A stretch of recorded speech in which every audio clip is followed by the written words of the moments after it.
Hello students, welcome back. This is our e-class of civics. In this we are seeing introduction to the parliamentary system. So we have seen the introduction like branches of the government system and their functions are like legislature, executive and judiciary. Then the types of government are parliamentary and presidential. Then in the parliamentary system of government we have seen the various things like the how is there is contribution of England, then characteristics of parliamentary system in India, why it is called as the responsible government and why it is called the collective responsible government.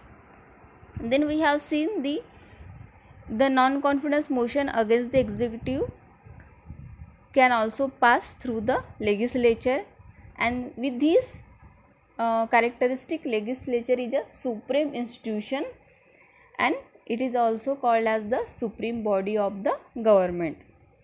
Now let us see why did India adopt a parliamentary system of government. India ने parliamentary system ही क्यों adopt की? India adopted the parliamentary system of government for several reasons. Means behind accepting the parliamentary system we have the several reasons. The development of parliamentary institutions started during the British rules. Means इसके actual जो roots है वो जब India under control of Britishers था, जब Britishers का administration India में rule out हो रहा था, तभी से इसके रूट्स इंडिया में प्रिस्क्राइब किए गए. The British rulers govern in accordance with this system. Actually जो ब्रिटिश एडमिनिस्ट्रेशन था वही पार्लियामेंट्री सिस्टम के अकॉर्डिंग इंडिया में रूल आउट हो रहा था. The parliamentary system of government in India is also in a way a product of freedom movement. India में जितनी लंबी फ्रीडम मूवमेंट चली, मीन्स जो 1857 का जो रिवॉल्ट है तब से लेके जो लास्ट के गांधीयन ईरा है, लोकमान्य तिलक का फेज़ है, एक्सट्रीमिस्ट और मॉडरेट फेज़ है, और जब नेहरू ने फ्लैग होस्टिंग की तब तक का जो पूरा फ्रीडम स्ट्रगल है उसका एक प्रोडक्ट हम बोलेंगे कि इंडिया में ये पार्लियामेंट्री सिस्टम डेवलप हुआ. उसका इम्पैक्ट हम बोल सकते हैं फ्रीडम मूवमेंट का, कि उसके थ्रू हमको ये पार्लियामेंट्री सिस्टम मिली. Indians we are familiar to this system of government because as already Britishers ruling with accordance with this type of system like parliamentary system, so now Indians are very well familiar, very well comfortable with this type of system. Many discussions took place in the constituent assembly over the system of government. यानी कि जब Britishers step by step India को freedom देने लगे और Indian people को ही chance दिया गया अपना कॉन्स्टिट्यूशन लिखने का, अपना कॉन्स्टिट्यूशन खुद बिल्डअप करने का, तब जो भी लिटरेचर्स थे, बहुत बड़े बड़े लोगों ने ये अपना कॉन्स्टिट्यूशन लिखा, बनाया, बिल्डअप किया, तो उन लोगों ने बहुत ज़्यादा डिस्कशंस किए ये सिस्टम के ऊपर, इसके ड्रॉबैक्स, इसके प्लस पॉइंट्स, सभी चीज़ें डिस्कस हुई और तब जाके ये सिस्टम डेवलप हुई.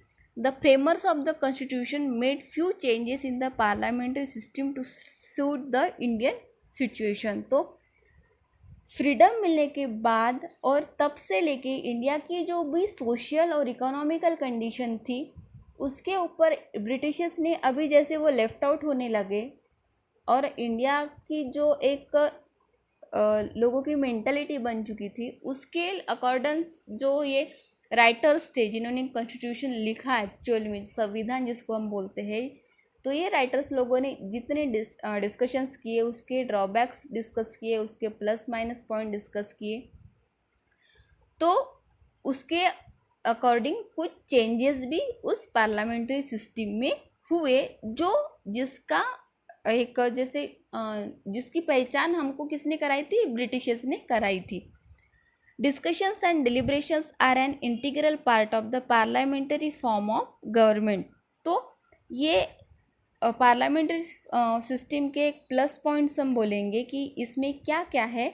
तो इसमें होता क्या है? Discussions and deliberations are an integral part of the parliamentary form of government. इसमें जो भी लॉज बनते हैं, जो स्कीम्स डेवलप होती है, उसके ऊपर बहुत ज़्यादा डिस्कशंस होते हैं, डिलिब्रेशंस होते हैं, यानी कि लॉन्ग टर्म इम्पैक्ट क्या होंगे उसका एक डिस्कशन जो बोलेंगे, that is the deliberation.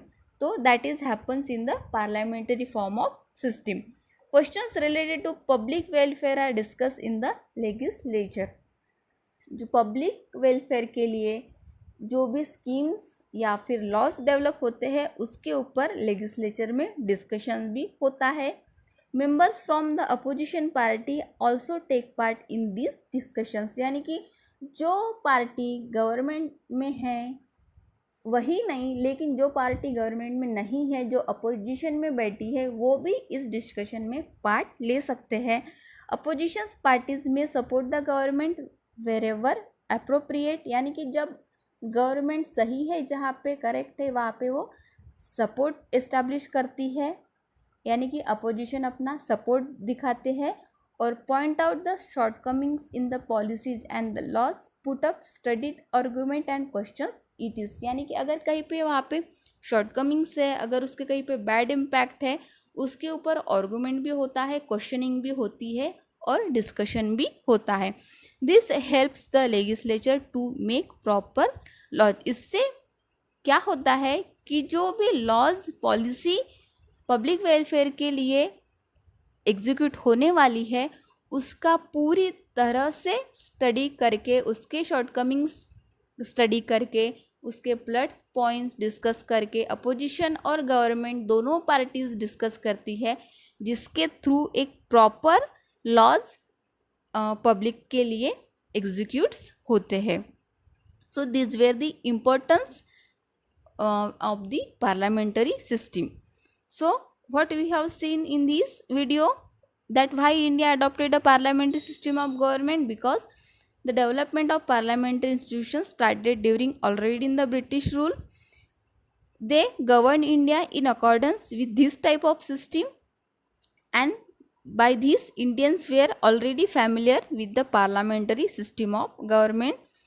Then the constituent framers adopted this type of system after the various discussions, and also they made the few changes also. Then what are the importance of this type of systems? That the discussions on questions related to public welfare are taken in the legislature. Members of the opposition party also can take part in this type of discussions. They also can point out the shortcomings of the policies and laws, and since these discussions and deliberations are integral part of the parliamentary system, it helps in framing the proper and effective laws. So this video is going to end here. See you in the next video with presidential system of government. Thank you.